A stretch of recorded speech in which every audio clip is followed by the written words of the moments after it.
नमस्कार मंडळी, 2023 हे वर्ष खूपच चांगलं गेलेलं आहे। बरेचसे मराठी पिक्चर आले, बरेचसे हिंदी आले, बरेचसे इंग्लिश आले, ज्यांनी बॉक्स ऑफिसवर बराचसा धुमाकूळ घातलेला आहे। तसेच मराठीमध्ये पण बरेच पिक्चर येऊन गेलेले आहेत। त्यातल्याच काही चित्रपटांबद्दल मी तुम्हाला बोलणार आहोत। नमस्कार मंडळी, मी बेगाजी स्वागत करतो तुमचं बघा रिव्ह्यू या माझ्या YouTube चॅनलमध्ये। यावर्षी जेवढे मराठी पिक्चर रिलीज झालेत ना, त्या सगळ्यांमध्ये सगळ्यात जास्त म्हणजे महिलांचा जो काही वाटा होता ना, तो खूप मोलाचा आहे, खूप मोठा आहे। कारण जेवढे मराठी पिक्चर बॉक्स ऑफिसवर गाजले ना, ते सगळे महिलांचेच पिक्चर होते। महिलांनी बॉक्स ऑफिसवर आपली ताकद दाखवून दिली आहे। त्याचबरोबर अनेक गोष्टींवर गांभीर्याने विचार करायला लावणारे पण पिक्चर यावर्षी प्रदर्शित झाले होते। सगळ्यात आधी तर तुम्ही आमच्या चॅनलवर नवीन असाल तर कृपया चॅनलला सबस्क्राइब करायला विसरू नका। सगळ्यात आधी आहे आत्म पॅम्पलेट। परेश मोकाशी दिग्दर्शित आत्म पॅम्पलेट या पिक्चरनी प्रेक्षकांची मन जिंकली। या चित्रपटामध्ये स्वातंत्र्यपूर्व काळासोबतच प्रेम कहाणी, राजकारण, क्रिकेट, मानवता यासारख्या अनेक विषयावर विनोदी पद्धतीने बोट ठेवलं होतं। ही गोष्ट वेगळी आहे की पिक्चर बघायला कोणी गेलं नाही। पिक्चर तुम्हाला जर बघायचा असेल ना, तर Zee5 वर पिक्चर आहे, तुम्ही नक्की जाऊन बघू शकता। बाईपण भारी देवा या पिक्चरनी बॉक्स ऑफिसवर अक्षरशः धुमाकूळ घातला होता।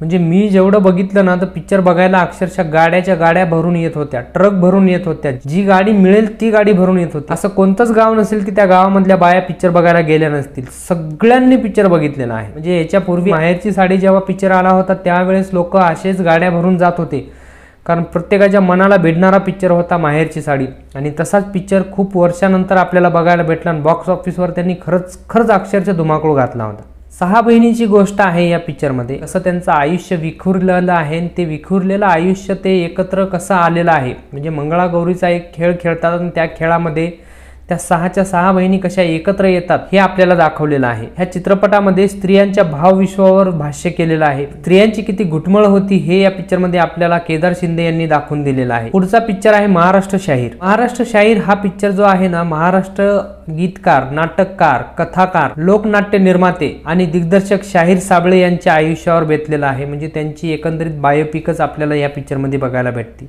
हाही पिक्चर केदार शिंदेनी दिग्दर्शित केलेला आहे। केदार शिंदेनी हा पिक्चर दिग्दर्शित करून खरंच खूप मोठं काम केलेलं आहे की आपल्याला महाराष्ट्राचे जे लोक होते, महाराष्ट्रामध्ये लोकनाट्य लिहिणारे लोक होते, त्यांचं आयुष्य कसं होतं, त्यांनी कुठल्या विचारांनी हे सगळं लिहिलं असं हे पिक्चर बघितल्याच्या नंतर आपल्या लक्षात येते। ह्या पिक्चरमध्ये प्रमुख भूमिकेमध्ये आहेत अंकुश चौधरी, ज्यांनी शाहीर साबळेंचं आयुष्य आपल्यासमोर हे त्यांची भूमिका त्यांनी साकारलेली आहे। आणि दुसरा आहे सना केदार शिंदे, म्हणजे केदार शिंदे यांची मुलगी या पिक्चरमध्ये मुख्य भूमिकेमध्ये आहेत।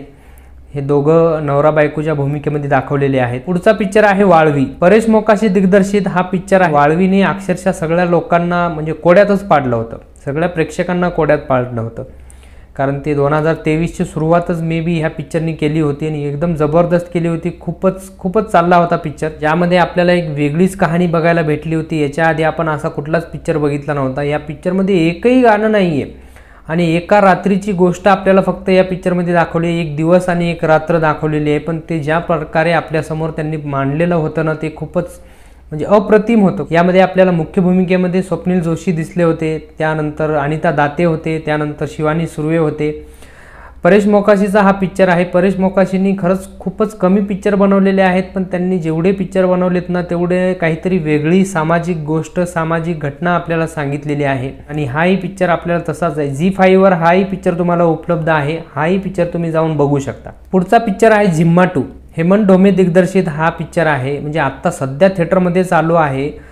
ज्या प्रकारे ॲनिमल पिक्चर रिलीज झाला होता, ॲनिमल सोबत त्यांनी टक्कर देत आहे। सध्या तरी ॲनिमल सोबत तो टक्कर देताना दिसत आहे।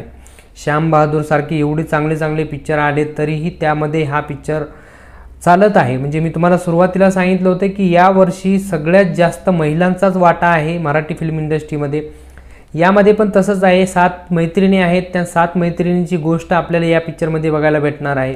झिम्मा 1 ज्यांनी बघितला आहे त्यांची पुढची कहाणी, म्हणजे त्यामधली जी इंदू आहे, इंदूचा वाढदिवस आहे, त्या इंदूच्या वाढदिवसासाठी ते UKला गेलेले आहेत आणि त्या UKला गेल्याच्या नंतर इंदू तिथे एक मोठा बॉम्ब फोडणार आहे। तो बॉम्ब काय आहे हे तुम्हाला पिक्चर बघितल्याशिवाय कळणार नाही आणि तुम्ही नक्की पिक्चर बघायला जायला पाहिजे। कारण आत्ता सध्या पिक्चर चालू आहे। OTTवर कधी येईल माहिती नाही, YouTubeवर पण कधी येईल माहिती नाही। त्यासाठी तुम्ही आत्ता जर जाऊ शकत असाल तर पिक्चर बघायला जाऊ शकता। पुढचा पिक्चर आहे सरला 1 कोटी। सरला 1 कोटी पिक्चरमध्ये ओंकार भोजनेने ज्या प्रकारे काम केलेलं आहे ते काबिले तारीफ आहे। ह्या पिक्चरची कहाणी अशी आहे की एक गरीब कुटुंबाचा एक माणूस आहे आणि त्या माणसाच्या आणि त्या बायकोची कहाणी या पिक्चरमध्ये दाखवलेली आहे. ते शेतामध्ये काम करणं, जे मिळेल ते काम करत असतात दोघं नवरा बायको. पण त्याची जी बायको आहे ती बायको एवढी सुंदर असते ना, सौंदर्यवती असते आणि त्या सौंदर्याला भाळून त्या गावामधले प्रत्येक लोक त्या गावामधले तिच्या मागं लागलेले असतात आणि त्याचा काय काय परिणाम त्यांना भोगावा लागतो हे या पिक्चरमध्ये बघायला भेटते आपल्याला. एकदम साधी सिंपल स्टोरी आहे, पण त्या स्टोरी एवढी मनाला भावती ना की खूप जबरदस्त आहे. म्हणजे प्रत्येक मी तर म्हणतो ना की असे खूप कुटुंब असतील. मी म्हणत नाही की त्यांचे नवरे त्यांच्या बायकांना डावावर लावत असतील म्हणा, पण जी वातावरण तिथं दाखवलेलं आहे म्हणजे एकदम गावठी पद्धतीने, गावामध्ये कसे मजूर कामाला जातात, कोणी धोंडे फोडायला जाते, कोणी ऊसाच्या फडावर जाते, कोणी आणखी जे मिळेल ते काम, कोणी खुरपायला, कोणी निंदायला, कोणी काही कापायला, जे मिळेल ते काम करायला जातात लोक. आणि त्याचमध्ये जर अशी एखादी बाई एकदम सुंदर असेल आणि तिच्या नवऱ्याला जर पत्ते खेळायचा नाद असेल तर तिच्या मागं लागणारे बरेचसे लोक असतात आणि ते कसं एकदम आपल्यासमोर वठवून दिलेलं आहे ओमकार भोजनेनी आणि ईशा केसकरनी. पुढचा पिक्चर आहे सुभेदार. दिग्पाल लांजेकरांनी जे छत्रपती शिवाजी महाराजांचा इतिहास म्हणजे लोकांपर्यंत पोहोचावा म्हणून जे काही विडा त्यांनी उचललेला आहे ना, त्यामध्ये त्यांचं खरंच करावं तेवढं कौतुक कमीच आहे. त्यांनी छत्रपती शिवाजी महाराजांना प्रत्येकाच्या घरामध्ये पोहोचवण्याचं काम केलेलं आहे. पिक्चर चांगला होता, पिक्चर चांगला आहे. आणि छत्रपती शिवाजी महाराजांचे जे मावळे होते, बरेचसे मावळे होते, पण काही मोजकेच मावळे होते की जे त्यांच्या एकदम जीव की प्राण होते. त्यामधलाच एक मावळा होता तानाजी मालुसरे. त्या तानाजी मालुसरेंवर हा पिक्चर बेतलेला आहे. तानाजी मालुसरेंच्या आयुष्यावर हा पिक्चर बेतलेला आहे की तानाजी मालुसरेंनी कोंढाणा किल्ला कसा जिंकला आणि त्या कोंढाणा किल्ला जिंकताना त्यांच्यासोबत काय काय घटना घडल्या होत्या, त्या सगळ्या गोष्टी आपल्याला त्या ह्या पिक्चरमध्ये दाखवून दिलेल्या आहेत. एक महत्त्वाची गोष्ट तुम्हाला सांगायची म्हणजे खुशखबरच सांगायची आहे की दिग्पाल लांजेकरांनी सुभेदार नंतर आणखी एक पिक्चरचं पोस्टर रिलीज केलेलं आहे, ज्या पिक्चरचं नाव आहे शिवरायांचा छावा, ज्यामध्ये आपल्याला छत्रपती संभाजी महाराजांच्या आयुष्यावर बघायला भेटणार आहे. मे बी असं वाटत आहे, कारण छत्रपती संभाजी महाराजांचंच नाव म्हणजे छावा म्हणून तो वाघाचा छावा, तर ते शिवरायांचा छावा म्हणजे छत्रपती संभाजी महाराजच आहेत. तर छत्रपती संभाजी महाराजांच्या आयुष्यावरचा हा पिक्चर आपल्याला 16 फेब्रुवारी 2024 रोजी बघायला भेटणार आहे.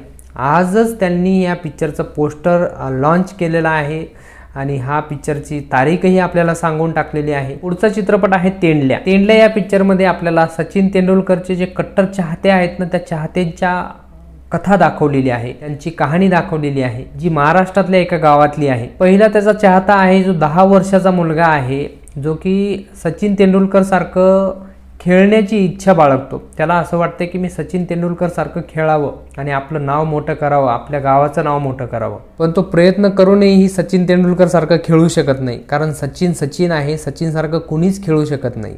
तरीही त्याची जी जिद्द असते की मी सचिन सारखं खेळावं, ही मात्र बघण्यालायक आहे. दुसरा चाहता आहे जो 22 वर्षाचा आहे, जो वेगळ्याच ध्येयाचा पाठलाग करताना त्याचे आदर्श जे लोक आहेत त्या आदर्श लोकांचा जो ठरवलेल्या गोष्टी आहेत त्या गोष्टींचा पाठलाग करताना दिसत आहे. राहणीमान, त्यांचं उठणं, त्यांचं बसणं, ते किती वेळेला कुठं जातात, हे सगळं शेड्यूलप्रमाणे तोही काम करत असतो, पण तोही ते तसं करू शकत नाही, कारण ते वाटतं तेवढ्या सोप्या गोष्टी नसतात. आपण जेव्हा हा पिक्चर बघतो त्यावेळेस आपल्या लक्षात येते. पुढचा पिक्चर आहे TDM, tractor driver of Mahindra. ह्या पिक्चरचं फुल फॉर्म आहे. बऱ्याच जणांनी असं म्हणजे बऱ्याच जणांना माहिती नव्हतं. ॲक्च्युली मलाही माहिती नव्हतं जोपर्यंत मी हा व्हिडिओ बनवत नव्हतो.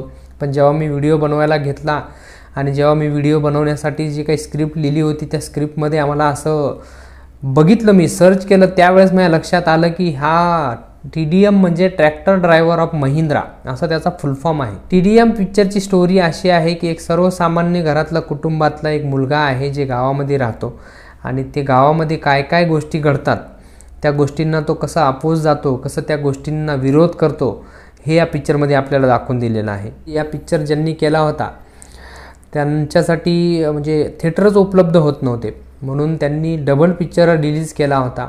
आता ज्यांनी डबल झाल्याच्या नंतर पिक्चर बघितला त्यांच्यासाठी चांगलं होतं, पण ज्यांनी नाही बघितलं त्यांनी थोडीशी वाट बघावी, नाहीतर मग इतर मार्ग शोधायला तुम्ही तयारच आहात किंवा मग बघूनही झाला असेल तुमचा पिक्चर. तर पिक्चर एकंदरीत खूप चांगला वाटला. म्हणजे गावामध्ये कशा प्रकारे काय काय संघर्ष करावा लागतो, एखादा छोट्या कुटुंबातला जो मुलगा असतो त्या मुलाला काय काय संघर्ष करावा लागतो हे आपल्याला या पिक्चरमध्ये दाखवून दिलेलं आहे. यासोबतच 2023 मध्ये नाळ 2 आला, रौंदळ आला, श्यामची आई आला, एकदा येऊन तर बघा, लंडन मिसळ, बटरफ्लाय, बॉईज 4 अशा अनेक विषयावर पिक्चर येऊन गेलेले आहेत. काही पिक्चर चालले, काही पिक्चर नाही चालले. त्यामधले हे जे मी तुम्हाला सांगितले त्या पिक्चरनी म्हणजे थोडं तरी कमाई केली. थोडी म्हणजे काय, 2023 खरंच गाजवलं. त्यामध्ये 2-3 पिक्चर जे होते मी तुम्हाला सांगितले, बाई पण भारी देवा, महाराष्ट्र शाहीर आणि दुसरा आत्ता जो चालू आहे झिम्मा 2, या पिक्चरनी मात्र अक्षरशः ह्या 2023 गाजवलेला आहे. यापैकी कोणता पिक्चर तुम्ही बघितला आहे ते आम्हाला जरा कमेंट करून सांगा आणि कुठला पिक्चर तुम्हाला सगळ्यात जास्त आवडला ही आम्हाला कमेंट करून सांगा. आणि तुम्ही जर आमच्या चॅनलवर नवीन असाल तर कृपया चॅनलला सबस्क्राईब करायला विसरू नका. भेटूया आपण एका नवीन चित्रपटासोबत, एका नवीन स्टोरीसोबत. तोपर्यंत सगळ्यांना माझ्याकडनं राम राम.